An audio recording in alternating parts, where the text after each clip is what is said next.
A'udzu billahi minasyaitonir rajim. Bismillahirrahmanirrahim.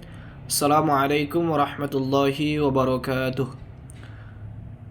Perkenalkan, nama saya Safri Adian Pohan, NPM 24140209, kelas 2A, jurusan PGSD, mata kuliah penyusunan perangkat pembelajaran.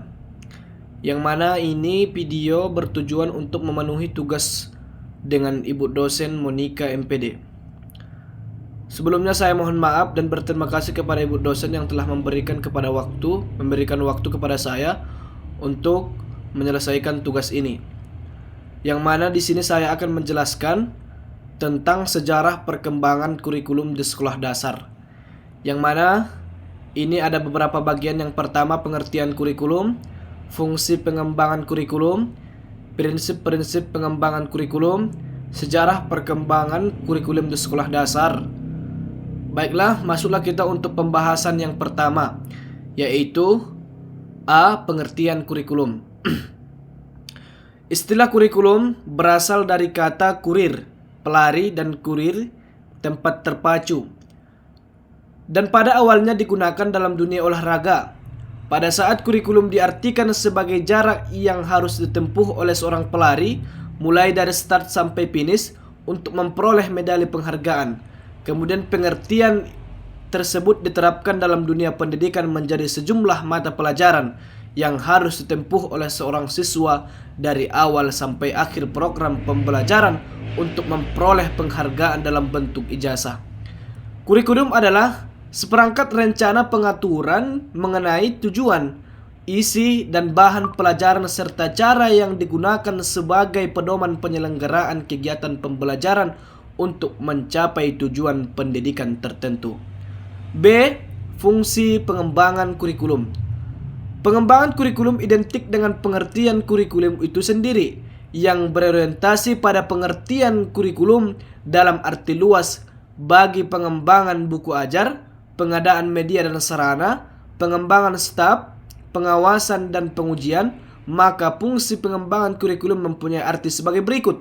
Yang pertama, sebagai pedoman penyelenggaraan pendidikan pada suatu tingkatan lembaga pendidikan tertentu dan untuk memungkinkan pencapaian tujuan dari lembaga pendidikan tersebut. Yang kedua, sebagai batasan dari program pendidikan, bahan pengajaran yang akan dijalankan pada satu semester, kelas, maupun pada tingkat pendidikan tersebut.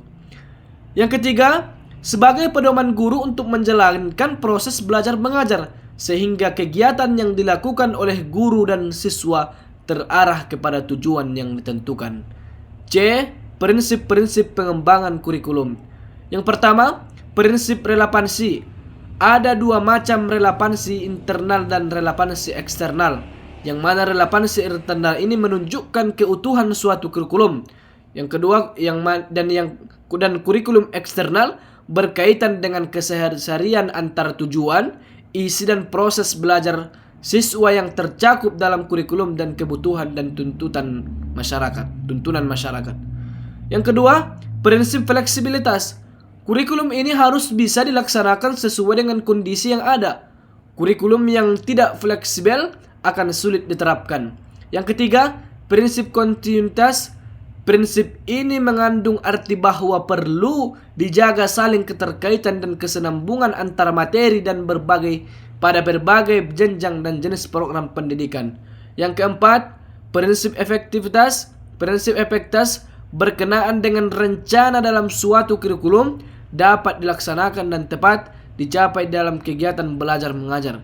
Yang kelima, prinsip efisiensi. Prinsip efisiensi berhubungan dengan perbandingan antara tenaga, waktu, dan suara serta biaya yang dikeluarkan dalam hasil yang diperoleh. D. Sejarah perkembangan kurikulum di sekolah dasar. Kurikulum 1947, rencana pembelajaran 1947 lebih mengutamakan pendidikan watak, kesadaran bernegara dan bermasyarakat daripada pendidikan pikiran. Kurikulum 1952 pada tahun 1952 ini diberi nama Rencana Pelajaran Terural 1952. Kurikulum ini sudah mengarah pada suatu sistem pendidikan nasional. Kurikulum 1964, pemerintahan kembali menyempurnakan sistem kurikulum di Indonesia. Kali ini diberi nama Rencana Pendidikan 1964. Pokok-pokok pikiran kurikulum 1964 menjadi ciri dari kurikulum ini adalah bahwa pemerintah mempunyai keinginan agar rakyat mendapat pengetahuan akademik dan pembekalan dalam sekolah jenjang SD. Yang keempat, kurikulum 1968. Yang kelima, kurikulum 1970 sampai nanti kepada kurikulum sekolah dasar dan kurikulum 2013 dan konsep merdeka belajar. Mungkin ini saja yang bisa saya sampaikan.